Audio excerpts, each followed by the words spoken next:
நீங்கள் பார்த்துக் கொண்டிருப்பது நியூஸ் 21 செய்திகள். தமிழ்நாடு செய்திகளை உடனுக்குடன் தெரிந்து கொள்ள நியூஸ் 21 செய்திகளை பாருங்கள். உண்மை, உழைப்பு, உயர்வு. விழுப்புரம் மாவட்டம் செஞ்சி 4 முனை சந்திப்பில் காங்கிரஸ் சார்பில் ஆர்ப்பாட்டம் நடைபெற்றது. இதில் பாராளுமன்ற வளாகத்தில் மோதல் தொடர்பாக எதிர்க்கட்சித் தலைவர் ராகுல் காந்தி மீது டெல்லி போலீசாரால் வழக்கு போடப்பட்டதை கண்டித்து ஆர்ப்பாட்டம் நடைபெற்றது.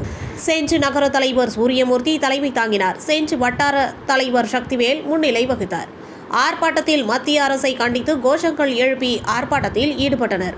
இந்நிகழ்வில் சோனியா காந்தி பேரவை மாவட்ட தலைவர் பொன்பத்தி ஸ்ரீனிவாசன், வட்டார தலைவர்கள் வல்லம் இளவழகன், மயிலம் மெடிக்கல் செல்வம், மகிழா காங்கிரஸ் லக்ஷ்மி அம்மாள், சிபிசி ஜெயசுதா, தனலட்சுமி, கண்ணன், ஜான் பாஷா, மாவட்ட செயலாளர் கோனை ராஜா மற்றும் காங்கிரஸ் நிர்வாகிகள் பலர் கலந்து கொண்டனர். நியூஸ் 21 செய்திகளுக்காக விழுப்புரம் மாவட்ட செய்தியாளர் அருண் பிரகாஷுடன் ஒளிப்பதிவாளர் ராஜாமணி.